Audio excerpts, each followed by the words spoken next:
Good morning, everyone. Welcome. I am delighted to see you this morning on this glorious fall morning. This morning we're going to start, I've been starting the last few classes with art pieces. I feel like art, there's a way that art can be a real place of grounding, a real place of centering, of figuring out, using more of the essential self to interpret the art. And so I want to tell you, as a way of our focusing and centering today, so take a few deep breaths, the good kind of deep breaths like from your belly, not these kind of deep breaths. And then take in the art that's up here on the screen today. This is actually a photograph of Central Asia's Tibetan Plateau. It's nicknamed the roof of the world. Its average elevation is more than, it's around 14,764 feet. It's the world's highest and largest plateau, covering an area roughly 4 times the size of the state of Texas. Tectonic forces have been working in this beautiful place and have been shaping and crumpling the land, these mountain ridges, this rooftop. So this photo you can find these in the Earth Resources Observation and Science Center. It's part of the U.S. Geological Survey, and they call it Earth as Art. So these landscapes, Earth as Art relies on the visible and invisible interplay of light across the electromagnetic spectrum made possible by satellite sensors. So another cool place that art and science intersect when we can look at landscapes like this. I'd like to introduce today, we have guest Emily Olson is here with us. Emily, you want to just give a quick intro about who you are and what you're doing? Yeah. Can everyone hear me? All right. This is really kind of surreal for me. This is the first time I've been mic'd and talking to an audience this big. I was just at a conference and I was actually nervous to talk to like 35 people that came to my session, and there are significantly a lot more of you right now. But hi, I'm going to stop holding that. My name is Emily Olson. I'm a doctoral candidate in the College of Education, and I'm in science education. I'm also a graduate assistant with Shavers Creek, where Jen works, and my research is in climate anxiety and environmental education. And so Jen has asked me here today to talk a little bit about emotions and and to contribute to today's discussion. So, yes, thanks for being here. Yeah, of course. So this is where we left off last week. We were talking about what the symptoms, all the things that we've talked about, symptoms that are happening on our planet, the oceans, the climate change, the chemical contamination, habitat destruction, and pandemics fall into this as well. Now, when I first started teaching this class, I had not experienced a pandemic, and so now we have that experience as part of our lives that's different and unique. And of course, we think of this virus as an enemy that needs to be stopped. But really, from a scientific standpoint, this COVID-19 is another form of life, right? It's seeking its own survival. And that's because humans have encroached upon its native habitat, and it's been forced to take up residence in a species that hasn't co-evolved with it. So it's another way that if we choose to work outside of our own boundaries, outside of our own knowing, if we fail to care for nature, then it can rear up in these devastating and unpredictable kind of ways. So most epidemics, including COVID-19, are the direct result of humans disrupting ecosystems. 60% of emerging infectious diseases that affect humans are zoonotic, which means that they originate in wildlife. Any emerging disease in the last 30 years has come about as a result of encroachment into wildlands. And then you combine that with air travel and deforestation and wildlife trafficking, and so it's increased, it's quadrupled actually, these diseases and their occurrence in the last 50 years. So it's just it's another one of our symptoms that we're talking about, right? That's something that's pretty relevant even today. So in the Week 10 module, I've put up a number of articles that relate to COVID-19 that you might want to check out and talk about or find out more about those symptoms of breakdown that we've been talking about. So whenever you think or you believe or you know, you're a lot of other people, but the moment that you feel, you're nobody but yourself. We are all unique in the way that we feel, and then how we react to those feelings or act upon those feelings, it can be a unique reaction. So what I'm wondering, my idea is that could it be that this world of wounds that we're facing, these kind of things that we're experiencing, could it be that the world of wounds is a reflection of what's happening in our own inner world? I think that some of you very distinctly hinted at this last week when we were talking about what's the root cause, and somebody said greed. A couple of you said greed. A couple of you said ignorance. And so is it that what's happening inside of us is actually blocking our connections? The greed and the numbness, the ignorance, the uncontrolled growth. So I know that when I am with somebody, I often can feel what they're feeling, right? I can feel if they are tense, I can feel if they're sad. We give off this kind of energy that surrounds us, right?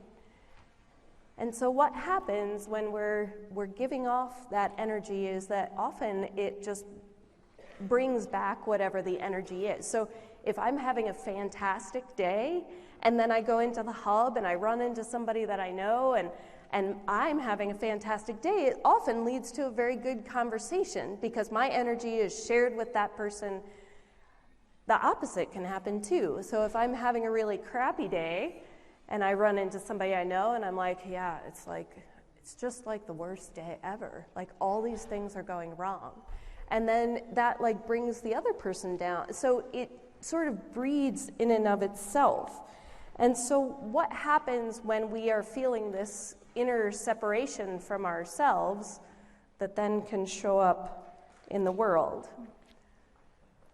So a way that we can help to manage that is through the breath, like we've talked about. So helping us to get more grounded and more connected. So if there are times through this class that are challenging for you, then just remember that you can ground yourself in that breath. So Emily's going to tell us a little bit more about where this split is coming from. Yeah, so this is something that I came across about a year ago in my reading as a doctoral student, and it's called the Cartesian split. Has anyone heard of it before? You just want to raise your hands if you have. All right, so we do have one person. Awesome, so at least not no one.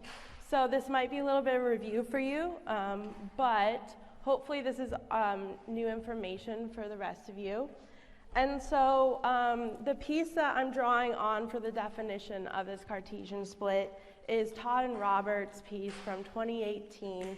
And they address this in their writing as Western knowledge being situated as the universal fount of knowledge, right?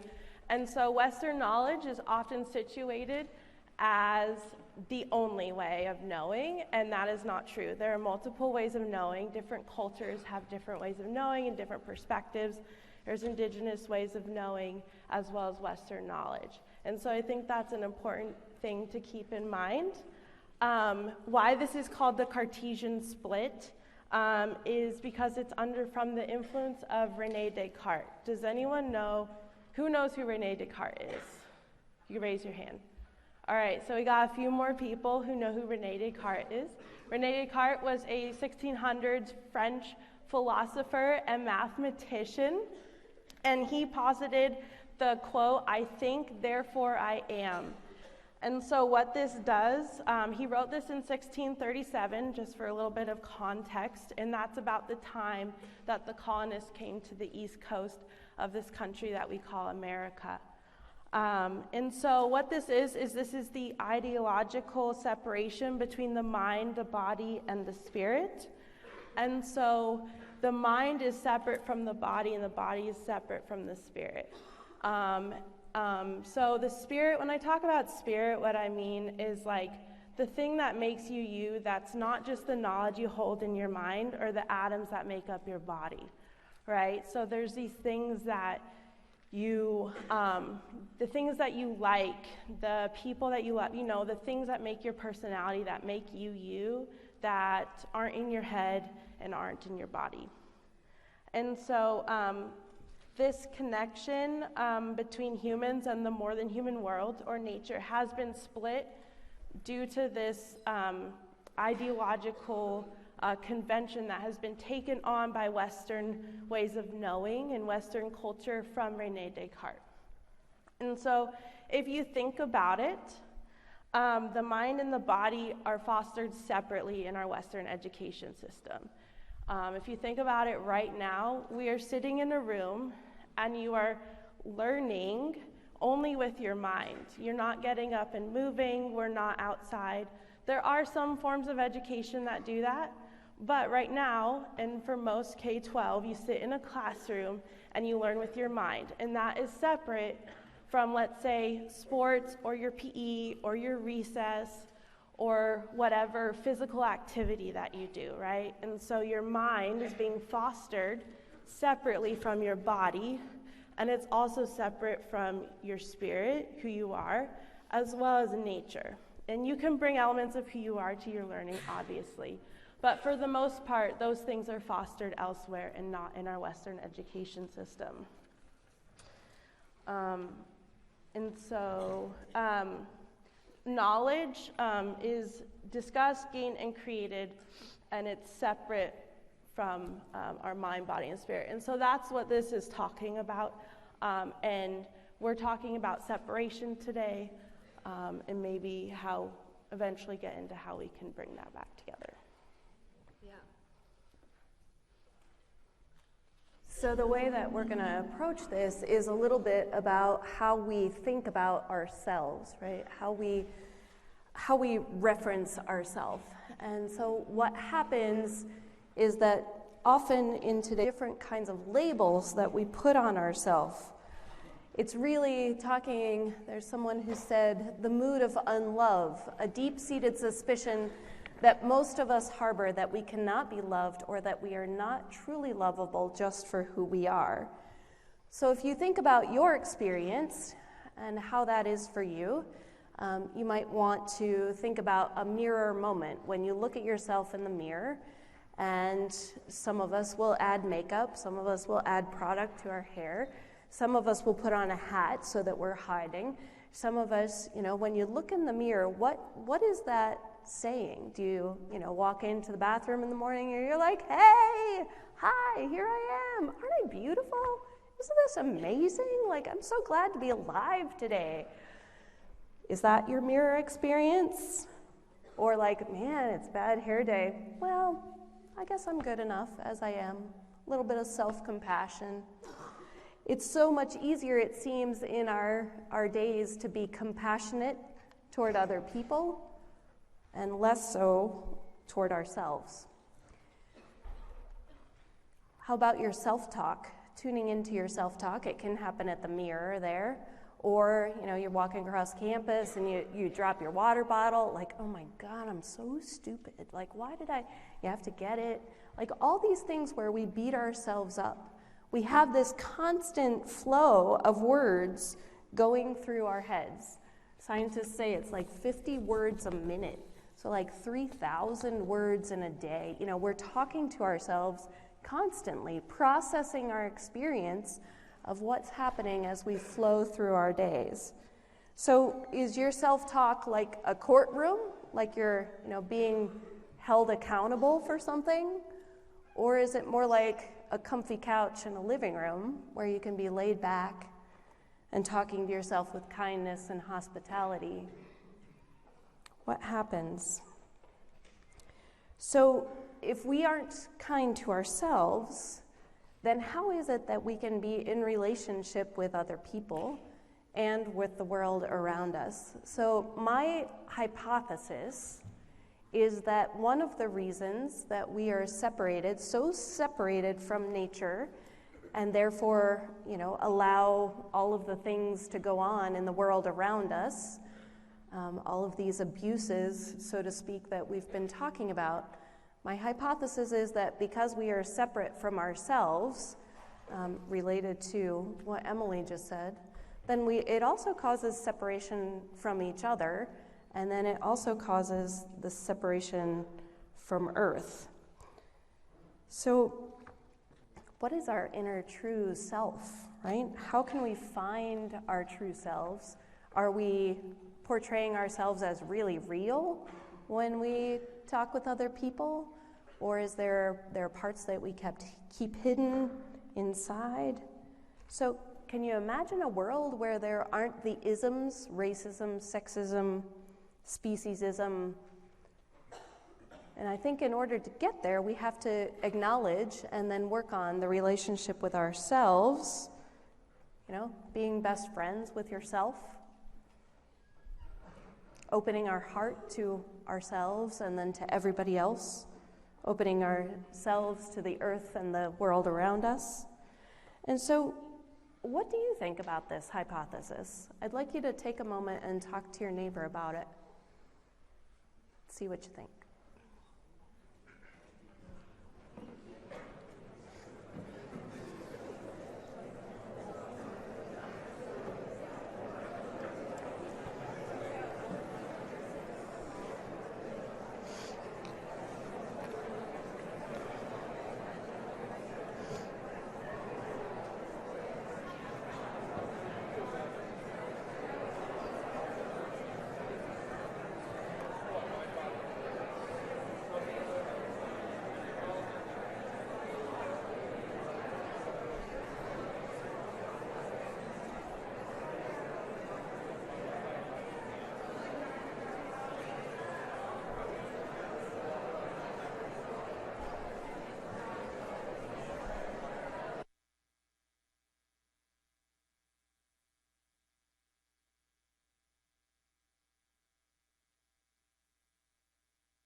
Bring it around.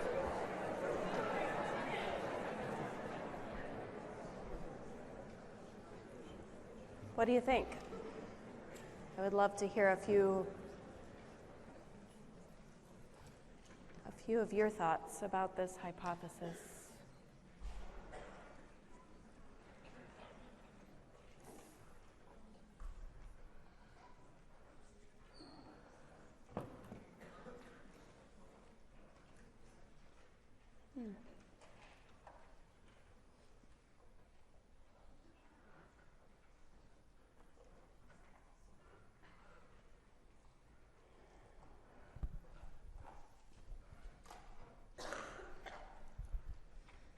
I think it's true. A lot of the times where I was disconnected from myself, I felt like I was putting out a lot of negative energy between me and the relationships I had. So I think the way you internalize your own emotions has a lot to do with your effect on other people around you and also the planet. Mm-hmm. Thank you. And understanding that it's okay to be down. Like, we're all going to have those times that are not great, but also then knowing how that shapes. If I'm feeling not great already, and then, I cancel going out with a friend because I don't feel great, then I might feel even less great. Like, it might make it even worse as it kind of moves along. So, thank you. So we'll dive in a little bit deeper and then have more of a chance. So this separation can be a place where we silence ourselves. So your readings for this week, there's one reading that is there for you that has some very graphic content in it about silencing. It can be a very challenging reading to read. And if you don't want to read that, then there is another option for you. The idea that we carry these silences with us, these places where we are separate, where we go small, where we aren't our courageous and real selves, out of fear or out of anxiety or out of pressure from somebody else. So those silences are the times when we hide our own individuality, just like she was talking about the spirit. We can hide that sometimes. So what happens in these cases, and how can we work toward making change and awareness? So Emily's going to say a little more about this. Yeah. So humans are nature, right? We're made up of the same chemical combinations, maybe slightly arranged differently than, let's say, a tree or another animal or plant or even a rock, to be honest. And to be in a relationship with nature, and by extension other humans, right? Because we're all made up of the same stuff. You also have to be in a relationship with yourself. And that is where radical self-love comes into play in the relationship we have with ourselves. And if you're interested in going a little bit further into this concept, I read a really great book by the author Sonia Renee Taylor. She has a book called The Body Is Not an Apology, and I would highly recommend it for anyone who's interested in going further into that concept. But she talks about radical self-love and climate justice and how those two things are tied together in a way that incorporates the mind, the body, and the spirit. So it starts to try to get at healing that Cartesian split within us and create a more equitable and just future world. And so these are two Instagram posts that I actually came across a few days ago. And I thought they went really, really well with what we were going to talk about today, and so I thought I would share them with you all. So the first one in the blue, this is by Christina Moreland. They're a queer Black artist in LA, and they made this art around a quote by Octavia E. Butler, who wrote The Parable of the Sower, very famous author. And so in this art, they write the quote, "We share the universe. We change all that we touch. All that we touch changes us, and the universe shapes us." And I thought that was really a great way to highlight the interconnections between us and other people and the universe. The second quote I came across was by Joel Leon. He's a writer for the New York Times. And in this quote, he says, "This life is not about wins and losses. It is about our collective healing and journeying. It is about recentering love into our hearts and minds. It is about moving intentionally toward a higher state of being. It is about reimagining this worldly existence into a godly one." And what I took from that, I know different people can take different things from that, but what I took from that was the centering love is so important. Centering love for yourself, centering love for the people around you, and centering your love for the earth. And that's how we can start to move towards this healing of the Cartesian split. So I think that's yours.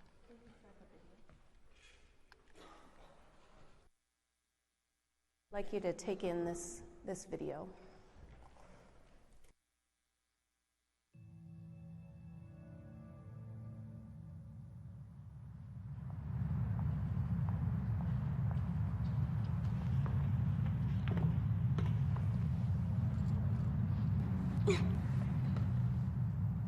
Thanks for joining us. Thanks for having me. All right, let's do this. Scene zero, take one. Mark? So we've got one question that we want to ask you today. Okay, well, what's that question? The question is, if you could change one thing about your body, what would it be? Only one. I would change my forehead. I have a really big forehead. I'd like to be taller. The puffiness of my face. My ears. I have big ears. Stretch marks after having a baby. A lot of times, like, kids would make fun of me, like, hey man, you get big ears, you got Dumbo over there, you know? Definitely my skin, because I've dealt with acne and eczema issues ever since I was a little kid. 我小时候，因为大家比较喜欢大眼睛的那种美女，所以我就也希望自己眼睛能大一些。Growing up, like a lot of people call me like five head or like your forehead's so big. They've always like would say something to me about it. Yo diría porque muchos todos caminan derecho y como que mi pie está un poco chueco. When I was younger, I felt like I wasn't quite adequate enough.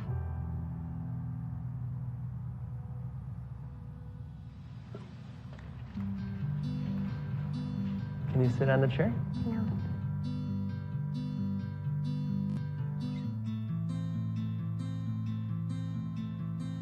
All right, I'm going to ask you one question. What's the question? If you could change one thing about your body, what would you change?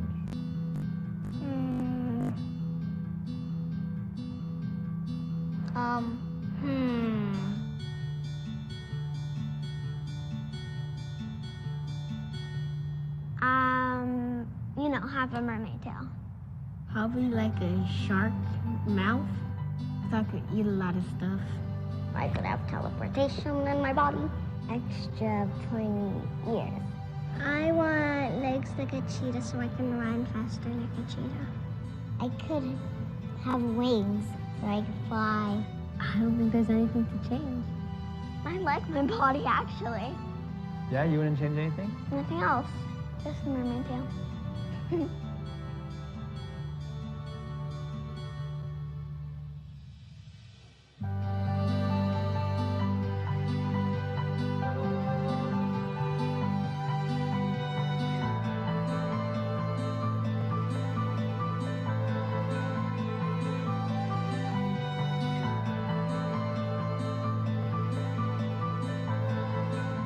A lot of people obsess about getting older and about the wrinkles. I love my white hair. I loved it when it started turning white. It's one of those things, because I chose to stay this way, because it just wouldn't be me if I totally changed the way I look.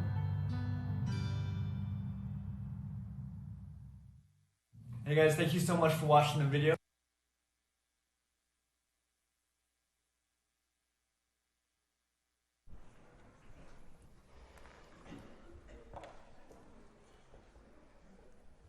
So where does this come from?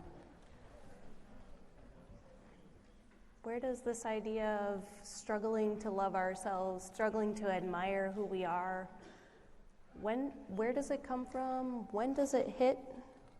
I love that video, listening to those kids and seeing their absolute joy of being who they are. And so I wonder what it would take for us to make change. So Emily's going to say some more about these things. Yeah.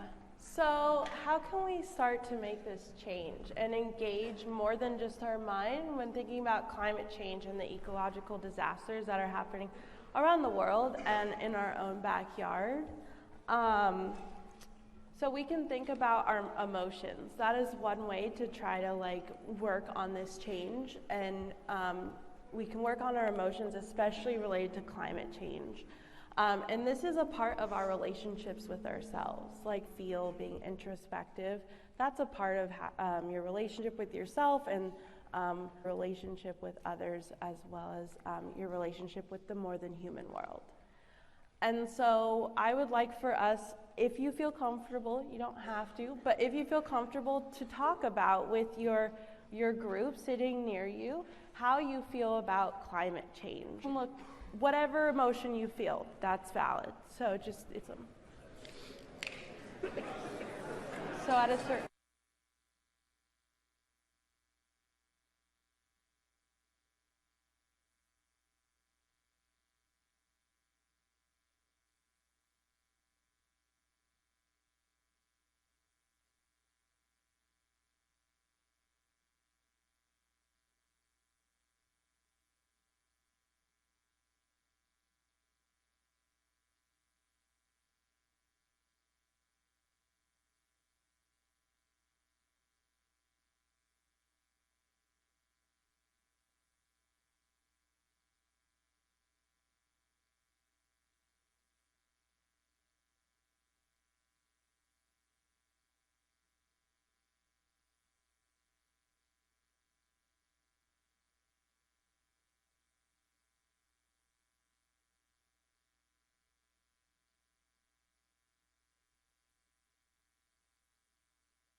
All right. Does anyone feel brave enough to share with the larger group? I don't know where the mic is. Yeah, we have someone over here and So maybe I feel like hopelessness a bit, I guess, to us, to myself, to all the humanity around. Just how did we get to this point? Yeah, for sure. Thank you for sharing. Does anyone else? We have someone over here. Yeah, I was going to say, climate change obviously is a very serious issue, and I know that it's literally every second. But my thing is, as much as I'm doing my part and, changing my day of life to make a footprint and make the world a better place, I can, it would contribute to that cause to actually make a difference. Yeah, awesome. Thanks for sharing. Yeah, I like to piggyback on what he said. Everyone's different. Everyone's going to have their own opinion. One person or a couple people's minds about climate change. The last president, the deal, I forgot what it was called, with other countries that was combating back with climate change. The Paris so there's so much you can do as one person. So basically just try to do decreasing the effects of climate change. But like I said before, yeah. Yeah, awesome. Thank you for sharing. Anyone else? Yeah? Yeah? Honestly, kind of tired with it because people tell you how you should. Yeah, you're doing stuff that's bad for the environment, and they only tell you the big ways, the unrealistic ways to change it. But nobody really tells you the smaller ways that you can make. Driving's bad, but we all need to drive to get somewhere. We're not gonna walk. But we can do small things that'll help, but nobody really tells you that. Yeah, awesome. Thank you for sharing. I love it. All right. So thank you. Does anyone really want to share? Right here. Yes. Sorry. Oh, it's okay. So my lab group and I, we were talking about how we're scared for our future. I mean, the way it's going is it's not going to look very good. So we have to think how it's going to impact us. Previously by one of the people over here that said, as much as I do make an impact in the grand scheme, so we really need to change it so we don't truly destroy our planet. Awesome. Thank you for sharing. Any last call? Okay, I think I'm going to move on. All right. Exactly is eco-anxiety? What exactly is climate anxiety? Are kind of awesome. Okay, so a few of you, they're kind of more and more research has been done, more people are writing books about it. And so according to the APA, or the American Psychological, concern with climate change coupled with worry about the future, stress, sadness, and that can be referred to as eco or climate anxiety. If you want to get the down low on that word, on it, there is a webinar, it very well. So I would check that out if you're super interested in that. Like I said, more and more research, anxiety can be used to describe anxiety that is related to ecological. Anxiety can be used to describe fear, concern, according to anthropogenic climate change. So they're in between the two. Obviously, there's an overlap right there, right? Like climate change can cause an but not all the time. And so there is. And so other emotions, a lot of these are ones that you all just mentioned to me. Nostalgia, which is missing, like having nostalgia for land that used to be a certain way that's no longer that way. So, and the land changes, you miss that land that it used to be before that. Be apathetic. You could be bored, you could be sad, hopelessness, hopeful is also one that is often tied to climate and eco-anxiety. You can be resentful, energy, or you can be animated. So there's you can feel, and they can all be considered climate to that. And so something that I heard mentioned earlier is live with your future, right? And so there's this Australian scholar, Blanche Verley, who talks about that. She talks about how we are processing the emotions around climate change, and we're struggling to reconcile this like future that we've thought we had or we've grown up being told that we were going to have with the reality going to look like. We don't know. And so that is kind of this like, I would like to share a study that came out a year ago. It might help you feel like you're not alone. And so there's a study that surveyed 10,025 around the world. And so these were 10 different countries, so 1,000 youth from 10 different countries: Brazil, Finland, France, India, Nigeria, the Philippines, the USA. And I'd like to point out that those countries are in the global north and the global south, all right? So countries that are facing extreme, countries that are just starting to experience these events. So this survey encompasses a wide range. So in this survey of these youth, ages 16 to 25, which I'm sure you are all probably most likely in that age range, probably towards the top, but you're really worried about climate change.